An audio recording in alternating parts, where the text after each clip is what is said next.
Well, here we are again, episode 28 of Nation of Immigrants. Thank you for tuning in. As always, we're going to be talking about different immigration issues, headlines in the news. For the last couple of days, we have been talking immigration courts, and I thought we'd take a quick break from that. I think there's some unfinished business for us left to cover there, but I did want to tackle some headlines that I see and that go into why I call this episode U.S. Immigration and the Politics of Fear. So we're about to talk about how fear is playing a role in the current immigration debate and policies and reaction. So here we go. You're listening to Nation of Immigrants. America is a nation of immigrants. A podcast about U.S. immigration law with your host, Jacob Tingen.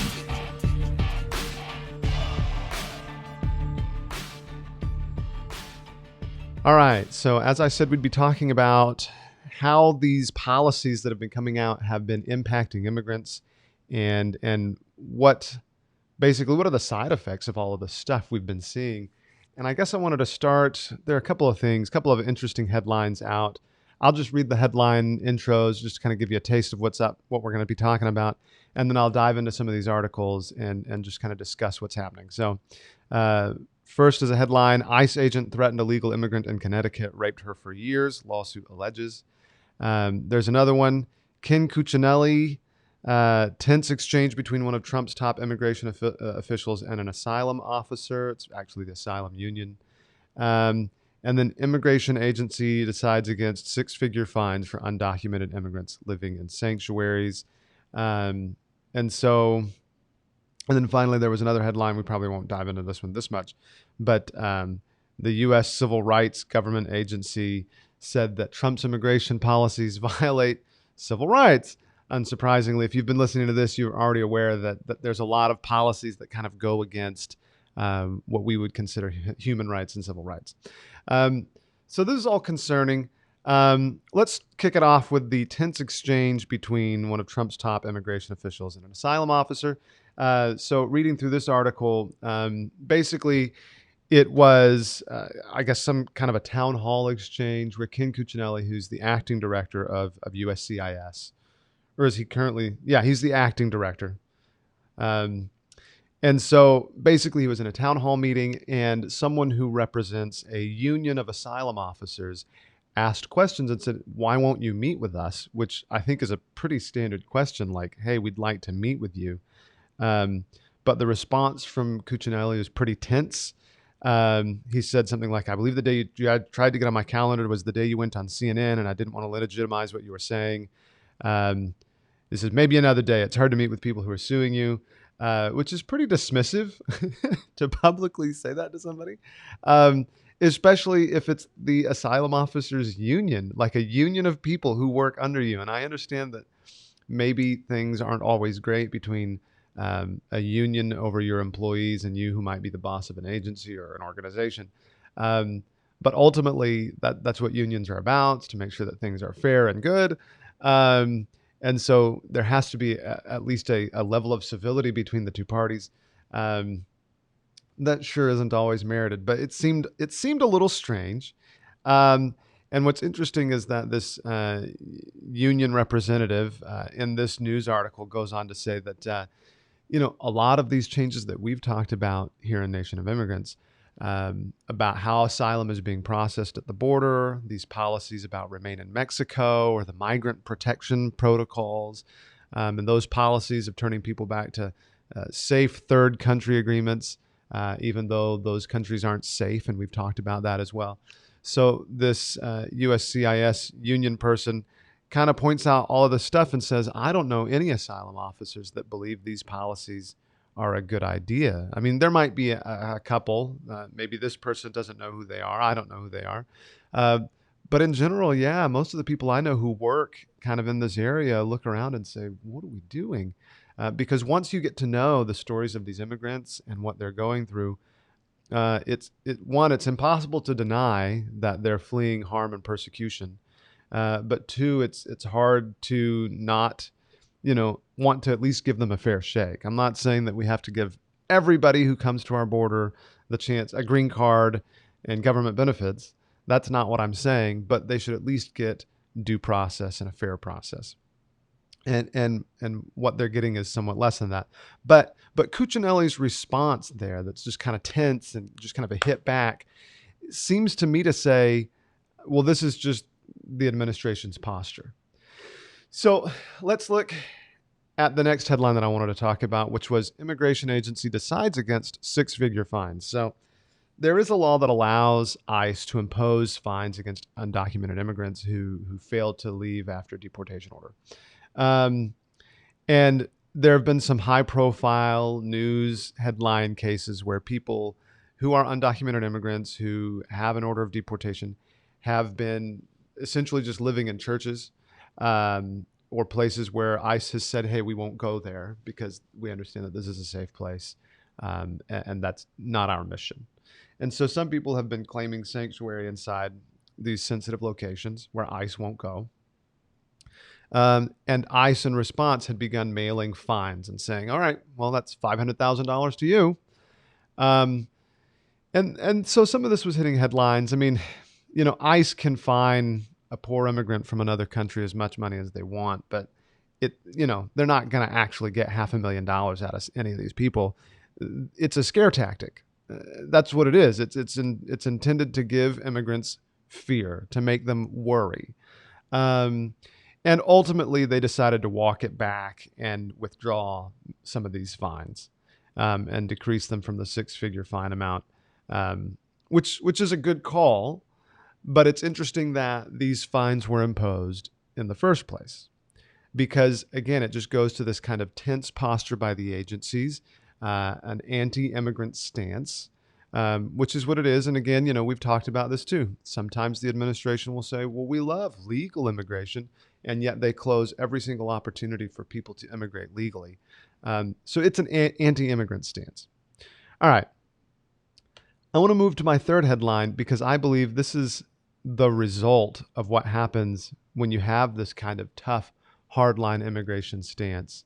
Now, I want to read the headline and then I want to caveat this a bit. Okay. So the headline is ICE agent threatened illegal immigrant in Connecticut, raped her for years, lawsuit alleges. So first of all, they're all allegations. But I will say this, I believe the allegations. And then the second thing I'm going to say is, in the same way that I think it's unfair to post headlines that say illegal immigrant robbed or burglarized home, right? People will use a headline like that and be like, oh, illegal immigrants are committing so much crime. It's terrible. They're, a bane in our society and we should get rid of them all. One headline that says an ICE agent did something wrong doesn't mean that ICE agents are terrible people. Many ICE agents are good people. This doesn't say anything necessarily about ICE as an organization so much as it does this one person. However, in the context of these other headlines, I feel like it's worth exploring what happened and what the reaction was from the immigrant.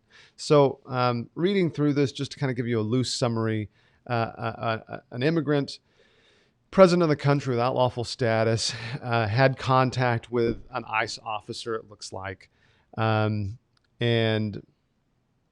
she was involved somehow not in the arrest of a family member, but a family member was being arrested, and that's when she came in contact with ICE agents.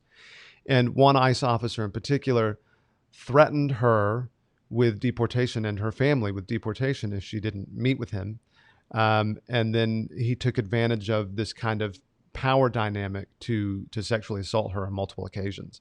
And the descriptions in here and the kinds of things that are said seem consistent with what I know about abusive relationships that I've seen in my career as an attorney, and also just the power dynamic that exists between ICE and other law enforcement agencies in the immigrant community. So it's just very unfortunate that this happened, but it is fortunate that this person is finally seeking help and seeking civil damages. She is suing for $10 million. I hope she gets it, frankly.